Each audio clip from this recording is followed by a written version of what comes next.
Well, I want to welcome everyone who's joining us at Oak Creek Franklin, everyone joining us online, and everyone in Greenfield. It is so great to be here with you today. If we haven't yet met, my name is Tyler. I serve as one of our pastors here. And one thing to know about me is I was actually born in the mid-'80s, and I grew up in the '90s. I'm a '90s kid, which makes me one of the so-called elder millennials. I don't know if we have any other elder millennials here, but there was a lot of great things about us growing up when we did. Many things I love, but one thing I'll just call out today was just the great athletes that we got to watch growing up. In fact, one in particular for me was the greatest basketball player of all time, the GOAT, Michael Jordan himself. And I'm from Northwest Illinois originally, and so the Chicago Bulls in the '90s were like the thing. My family nights were gathered around watching the Bulls play back then. And I'd watch Michael Jordan play.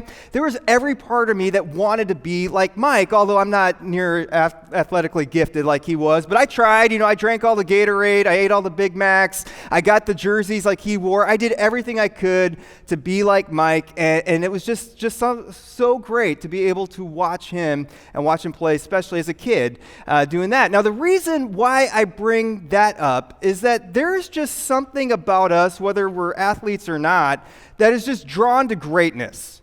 I mean, we want to be great, and we want to be around great people. And so the question we're going to wrestle with today is, well, how do you become great?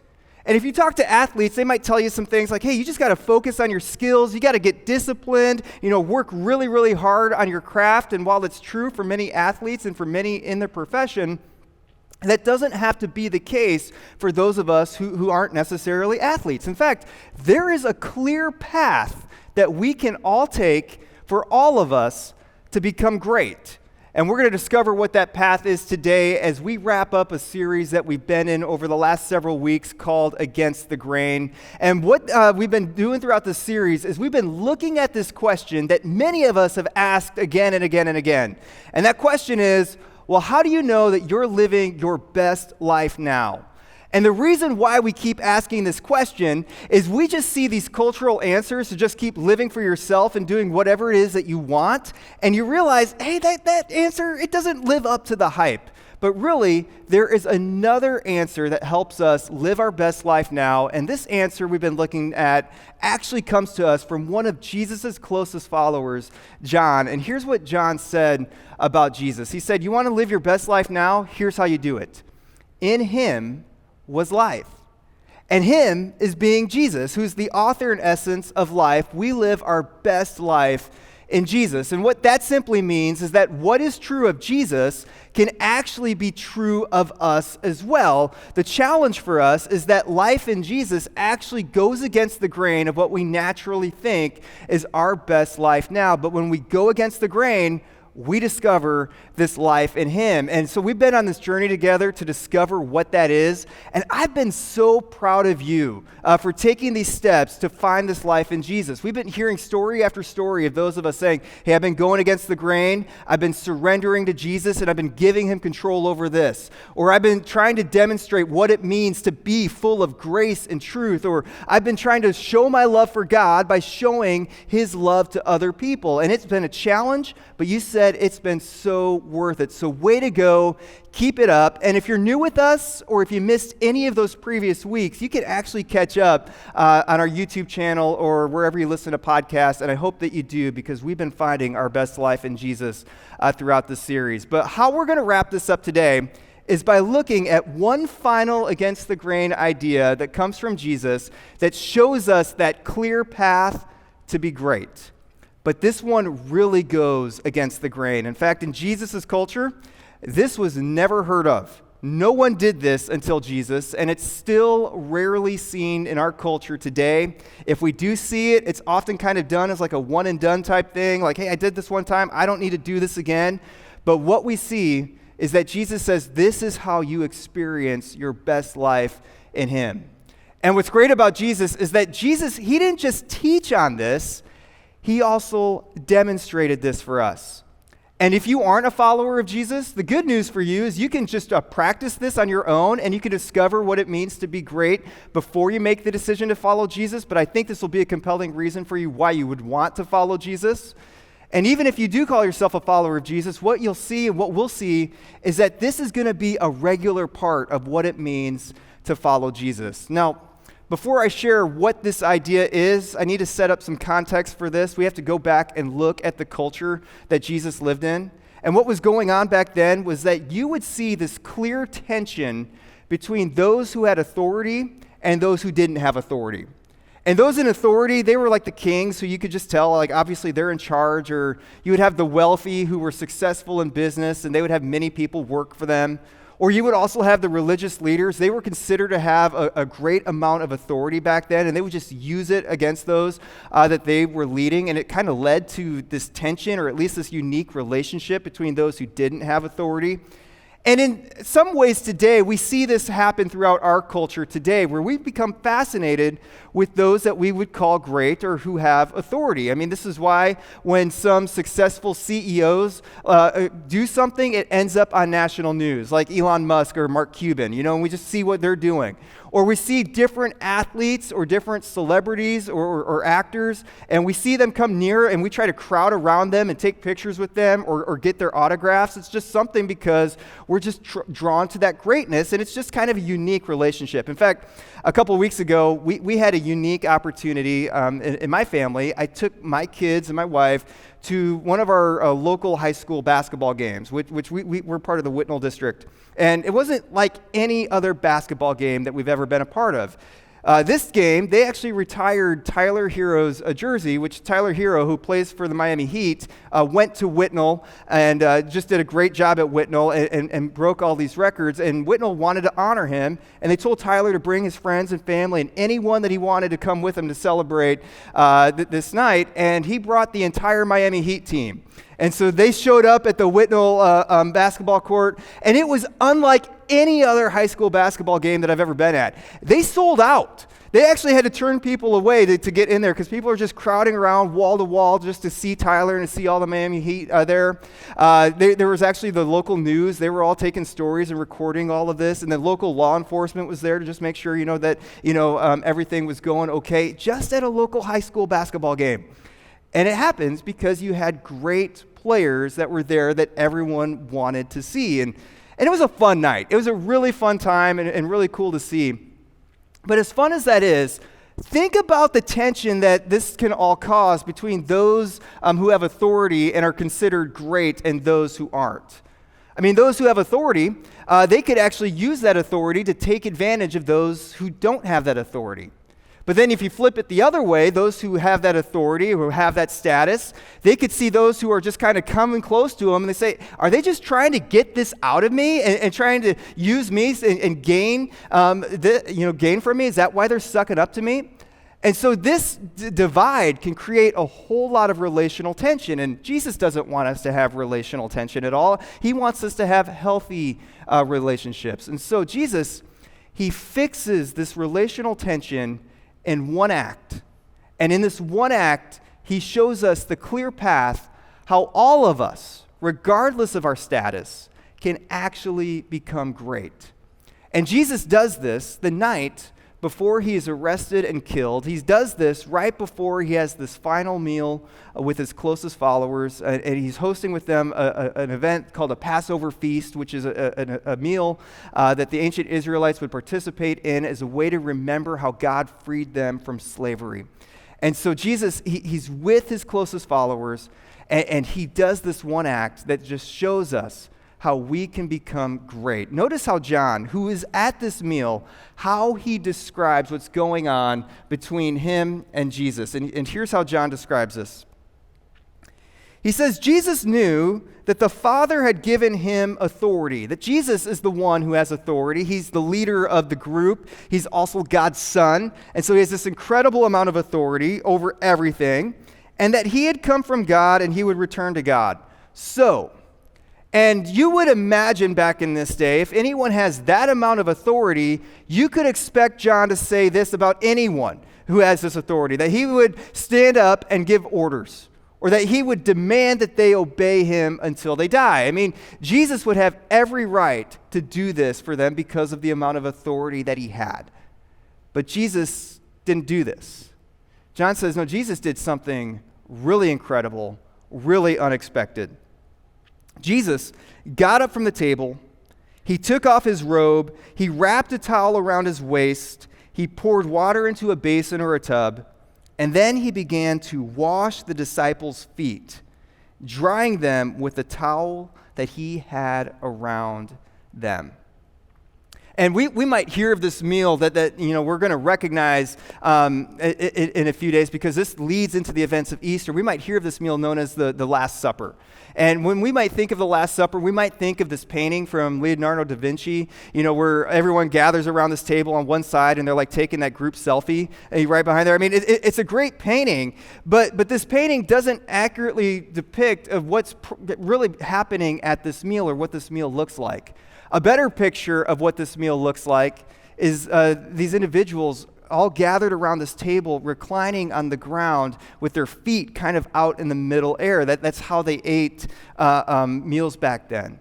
And what's important to keep in mind is back then, they didn't have cars or motorcycles to drive around from one place to another where they were going. They only had dirt roads, and they had open sandals for their feet. And so when they were walking from one place to another, they would walk and gather all of this dust and all of this dirt and all of this animal waste all over their feet.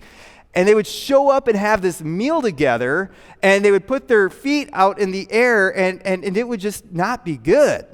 And it would be kind of stanky. And so what they would do is they would have a custom of a servant at the host's home who would come and have very little authority, but would go and serve these individuals by washing their feet. And what's happening at this meal is there's no servant, or the servant didn't show. And custom would be, when that would happen, is you would pick someone at the table who would be considered to have the lowest amount of authority at the table to go around and to take on the role of the servant and go around and wash everyone else's feet, which obviously you wouldn't want to do. You'd resent that because of two reasons. One, you're considered the lowest at the table, and then you got to touch everyone's feet. And you're like, and so they're wondering who is going to be the one to do that. But yet Jesus, the one who is the head of the table, their master, their leader, he takes on the role of a servant, and he goes and he washes their feet. And this just blew their mind. They didn't know how to handle this or how to respond to this. In fact, Peter, he saw Jesus do this, and he was just confused. He went to Jesus and said, "Hey, Lord, are you going to wash my feet?" Because Peter knows how against the grain this is. He knew that those in authority, they don't serve those that they have authority over. In fact, they get served by those that they have authority over. And so they see Jesus doing this, and they're like, whoa, this just doesn't make any sense. And Jesus knows that this doesn't make any sense at first. He even tells Peter, he says, "Hey, I know you don't understand now what I'm doing, but someday you will get this, and you will get what this means for your life." And so Jesus goes and he washes his feet, and they go and they have the meal. But then after the meal is done, an argument breaks out between Jesus' closest followers. And it's really interesting. I mean, notice what it is that they're actually arguing about it. Luke, who wrote about this meal as well, he tells us this. He said, "A dispute or an argument also arose among them as to which one of them was going to be considered to be the greatest." And this is really fascinating because they have Jesus with them. And they've been seeing Jesus over the last few years, and they've seen Jesus' miracles and his healings. They've seen Jesus teach these different things that people have been talking about for all these different years. I mean, they've seen Jesus just do incredible thing after incredible thing, and Jesus is the MJ of the group. I mean, he's the GOAT, but yet they're arguing about, well, which one of us is going to be considered the GOAT, right alongside Jesus. And it just doesn't make any sense. And so Jesus, as he demonstrated before what it was to be great, he had to call it out and teach it to them in plain words. And here's what Jesus tells them. He said, "Hey guys, the kings of the Gentiles, those in authority, they lord it over them. And those who exercise authority over them, they call themselves benefactors." And Jesus is talking about culture here. He says, here's what we do with those who are considered great. Those who are considered great take advantage of those who aren't. Or in other words, the great gain at others' pain. And here's where Jesus introduces our against the grain idea right here. He calls them out. He says, "But you are not to be like that. We're going to go against the grain." He says, instead, the greatest among you should be like the youngest. And the youngest is like that who's considered at the bottom of the ladder.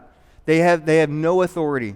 We're going to be like that. And the one who rules like the one who serves.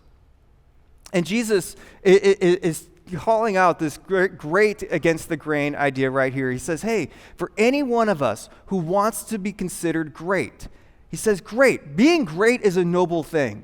We should desire to be great. We should want to be great. But he says, to become great, we have to go against the grain. And here's the clear path to becoming great. We serve others. We serve those that we have authority over, and we serve those that we don't have authority over. But we become great when we take the path to serve others. And here's what it means to serve others. We serve others for their benefit, for their gain. We don't come to go and serve to get anything out of it. We serve them so that they will gain out of it. And we don't serve just as like this one-time thing, just say, hey, I did this once and I'll check off the box and I'll go ahead and move on and get, my gain from everyone else. No, serving is an ongoing, regular thing where we're serving for their benefit.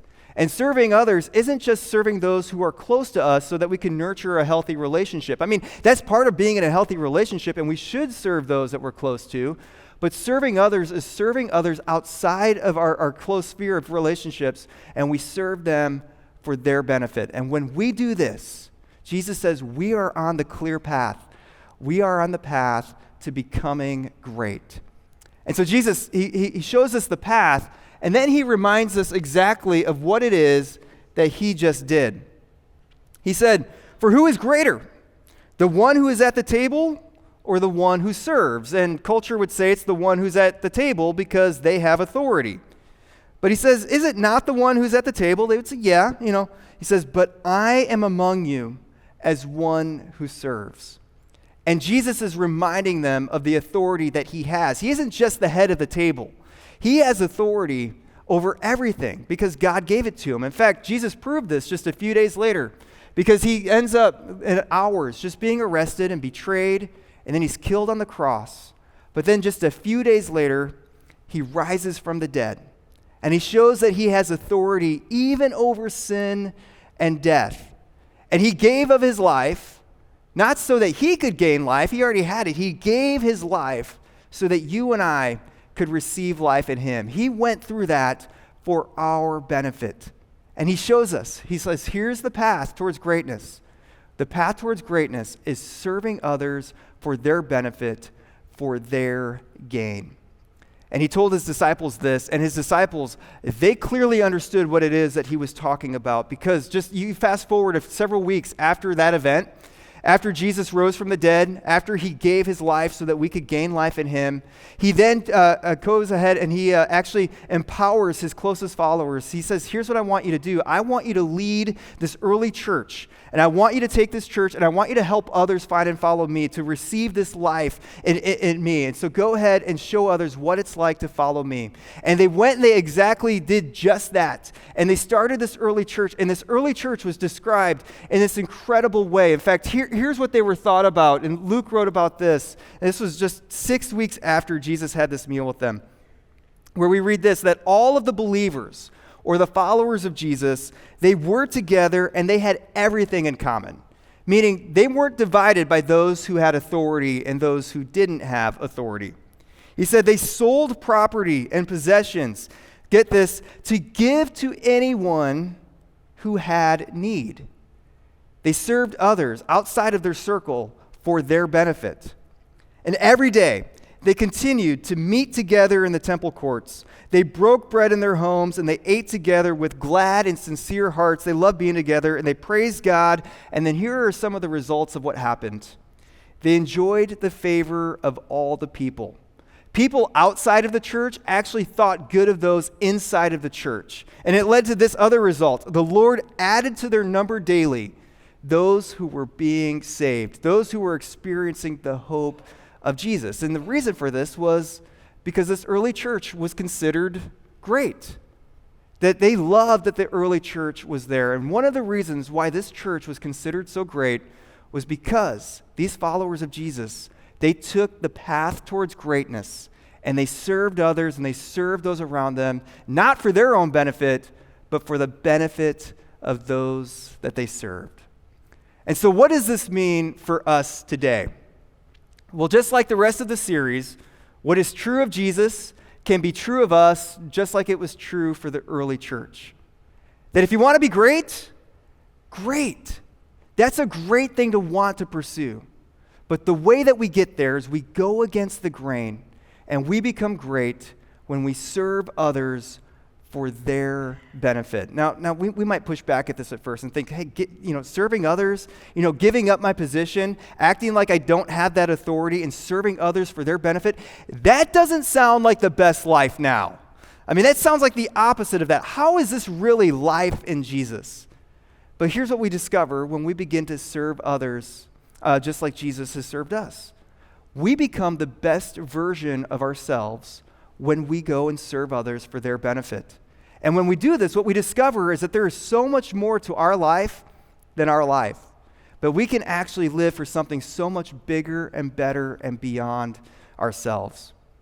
When I was 18 years old, I was in high school, and I just recently made the decision to follow Jesus at this church that had a great high school student gathering, and I was invited there, and I was learning what it means to follow Jesus at this gathering. And then what happened at this gathering was, over a couple of weeks, a lot of these middle school students started showing up around these high school students. They started kind of taking over, and it was kind of driving the high school students. We were getting a little upset about this because they're like, oh, they're 6th and 7th, 8th graders. Like, they're annoying. Get rid of them. And my student pastor actually pulled me aside when this was happening. He said, hey, Tyler, we need to start a new gathering for these middle school students so that they can kind of stay away from the high schoolers. I'm like, yeah, that's a really good idea. Get rid of them. Go ahead and do that. And he said, here's what we're going to do. I'm going to put you in charge. You're going to lead, and you're going to serve that group of middle school students. And I thought about that. I said, what? That means I'm going to have to spend time with these 6th, 7th, and 8th graders. I'm not going to be able to hang out with my friends in high school, and I have to lead and serve and be prepared and ready for them. That doesn't sound like a whole lot of fun or really good at all. And but he said, no, I think you can really do it. I want you to do it. You'll do a great job. And I looked up to him, so I said, yeah, I'll do it. And he taught me what I needed to know.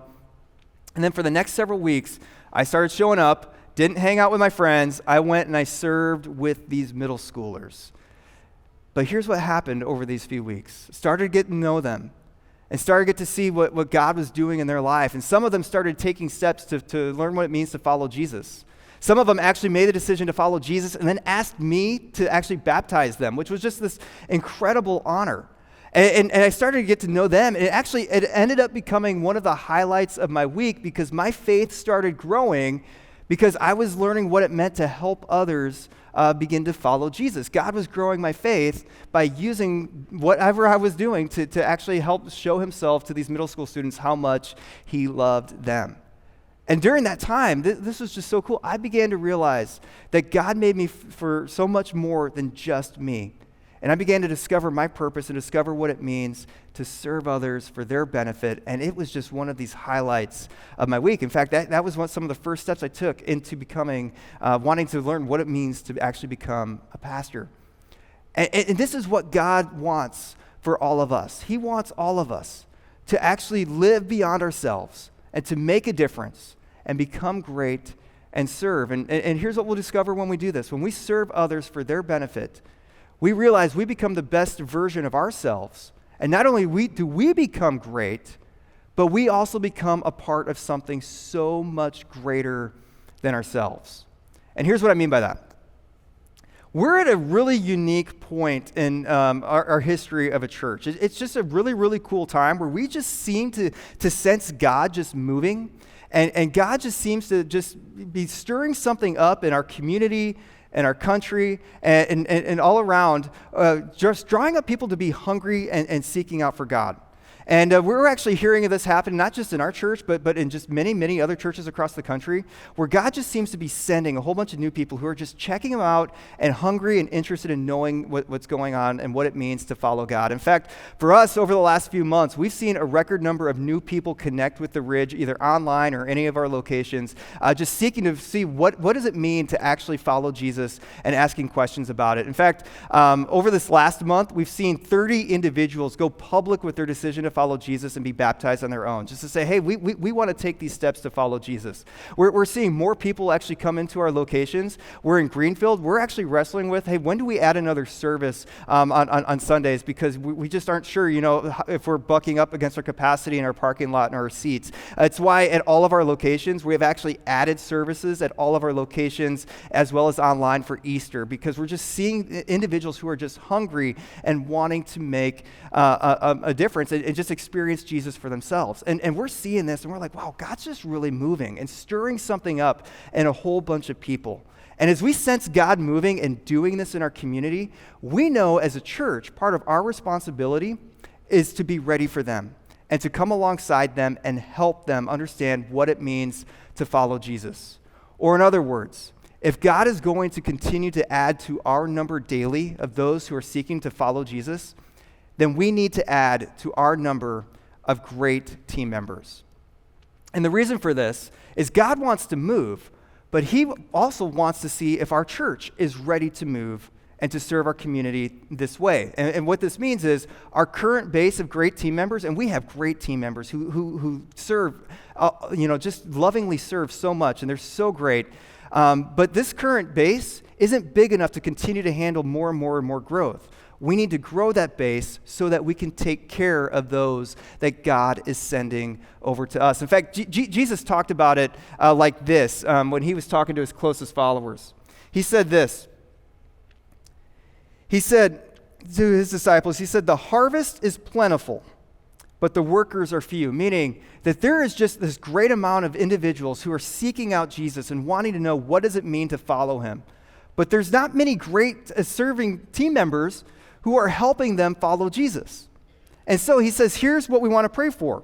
We want to pray for God to send out workers or those who are serving in its harvest field to help those who are seeking to follow Jesus, to help them end up following Jesus, because this allows us to grow our base. A great example of this is if you were to look at our arts and tech team. We recently launched our Oak Creek Franklin location, and what that meant is we had to multiply and send out another band, other musicians, and another tech team to pull off that weekend service. And so what we need is, if we're going to continue to help more and more people follow Jesus, is more great musicians and more tech team members to jump in and serve and say, hey, we're going to come in and do what it takes to help more people follow Jesus. And so here's what I want for all of us to do. If we aren't yet doing this on a regular basis, I want us to become great.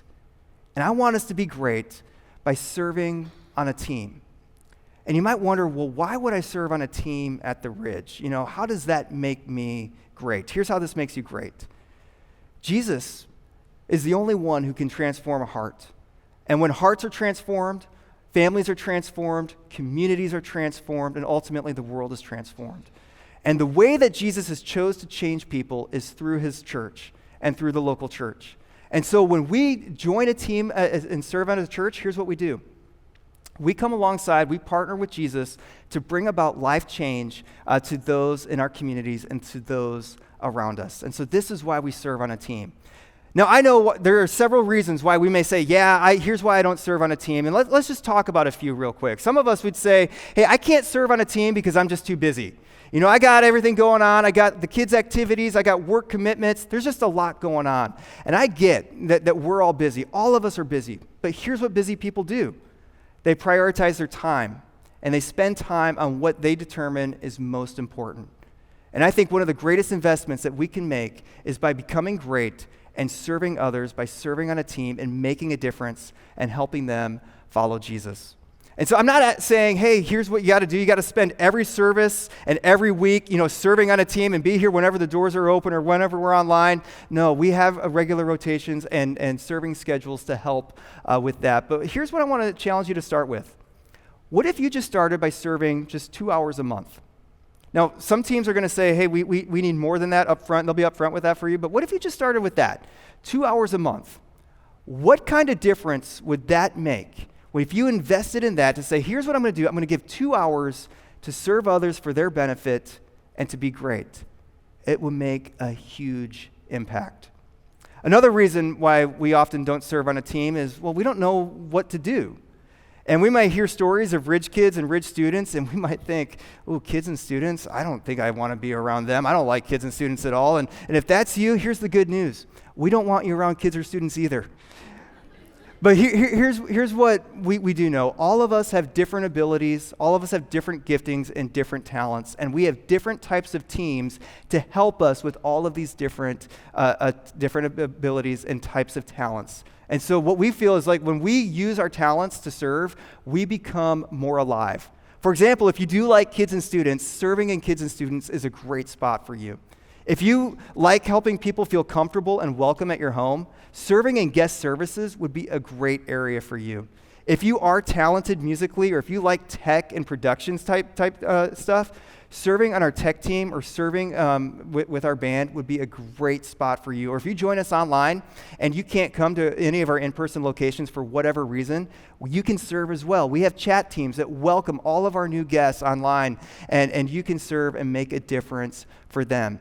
And what's great is whenever you try out an area, you will be trained. And so you won't just be thrown in there not knowing what you're going to do. You can be trained and you can try it. And if it works out, great. And if it isn't feeling like the right fit, just let the leader know. They'll help you find the right fit, because we want to make sure that you know what you are doing when you serve. And then the third reason why we often don't serve is we often wonder, hey, am I really making a difference? Does serving actually make that big of a deal? And I'll answer that just by rewinding back about 10 years ago right now, where as a church, we were actually meeting at a local high school at this time, and we were getting ready to move into our first permanent facility. And we were a much smaller church at the time, but we still kind of wondered, hey, God's doing something in our life of a church. We feel like God's going to send many people to understand what it means to find life in Him to us as a church. We got to be ready for that. And so we challenged those who were attending the Ridge at that time to be great and to serve. And we had 75 spots open up at that point, which was about a 30% increase of those who were serving. We have hundreds of spots open now in order to be healthy. I mean, but we had that many at that point where we just said, hey, sign up and serve. And that day, one by one, people came up and they said, count me in for kids, count me in for the band, count me in for guest services. And they were trained. And a few weeks later, we hosted our first services in our Greenfield facility on an Easter, and here's what we saw. We saw hundreds and hundreds of people show up. And they came in, they were new, and they were looking for hope. And there they understood how Jesus brought them hope. They made the decision to follow Jesus. We saw marriages restored. We saw relationships with kids healed.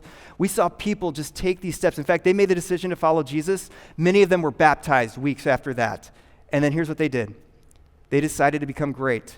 And they stepped in to serve, and they made a difference. And then we saw more people coming, and we had to multiply services. And this kept on going on, this cycle for months and years. And then we had many people come from the Oak Creek, Franklin area, and they said, we want to be great. And they started to sign up to serve. And then they were thinking about their friends and their neighbors in that area, and they said, you know what, let's do this over here. And so they launched a campus over there in the Oak Creek, Franklin area, and they have many people stepping in to be great and serve. In fact, many of them show up each week to set up and tear down in a school, and they go and they serve in that community to help others understand what it means to follow Jesus. Meanwhile, online and in Greenfield, we see people week in, week out, just continuing to be great and to serve. And here's what that means. If you've joined the Ridge in any of the last several weeks, months, years, and God has used this place to show Himself how much He is for you, and if you've taken a step to follow Jesus, here's what happened. Someone went before you, and they decided to be great, and they served, and they made a difference in your life. And what you can do is you can be great, and you can serve, and you can make a difference in someone else's life by choosing to say, you know what, I'm going to do it. I'm going to take that step.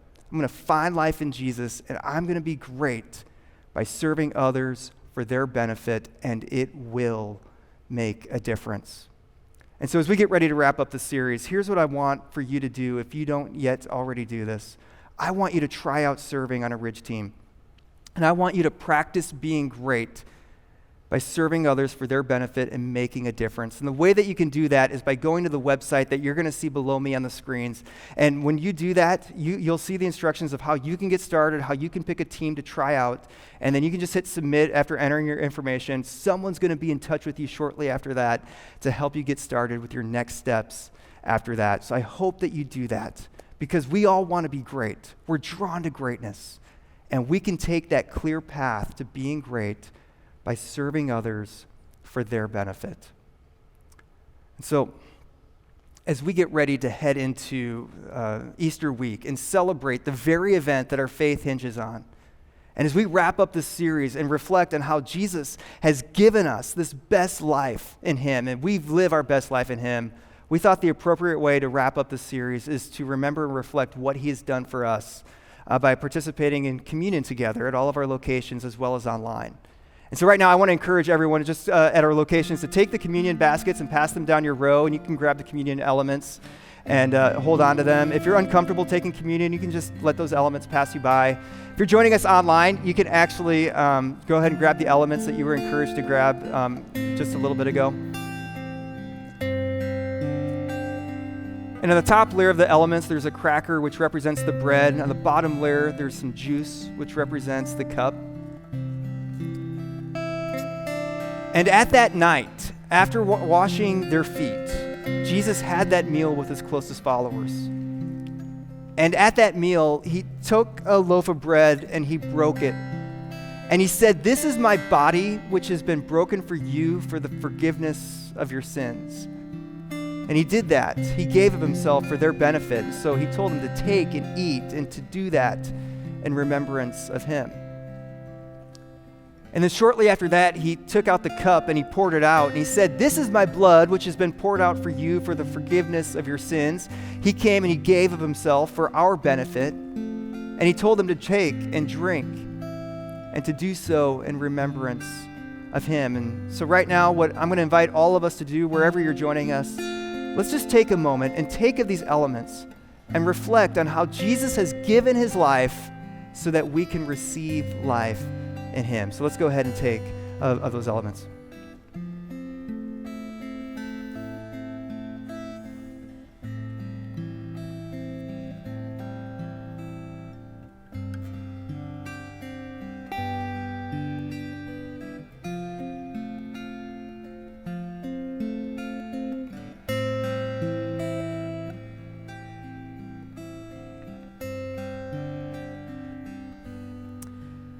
And so, Father, you have just shown us how we can experience life in you. And that life is coming through your Son, Jesus, who came to show us what it is to live our best life now. And what is true of him really is true of us as well. That when we have received the life that you've given for us, we can experience the same type of life and same power that Jesus has demonstrated. That his power can be our power, his victories, our victories, his life, our life. And God, right now we just commit to just continuing to follow him and just take the path that he showed for us. And right now we just want to become great. And not great for our own benefit, God. We want to be great for the benefit of others, because that is what you've shown us to be, what greatness is really like. That you give, that we give of ourselves and we give to make a difference into those around us. And so, God, right now, I just pray for those who are going to be impacted by those of us who've chosen today to say, you know what I'm going to do? I'm going to be great. I'm going to serve others for their benefit. God, I pray, God, that you would help us take that step and that we would just find life in you as we take that step, that, God, that we would just see that you've created us to live for something so much beyond ourselves. But, God, I pray for those that we would impact. God, that they would see your hope and experience your hope, because we came and we chose to serve for their benefit. God, we thank you for the life that you've given us in your Son, Jesus, and we get to celebrate that in a few days with Easter. And God, that is just the moment that our faith just hinges on, because you've given us your Son. And so, God, we're so grateful for that. We're thankful for his victory over sin and death, and that he's invited us to participate in that as well. And it's in his name that we pray. Amen.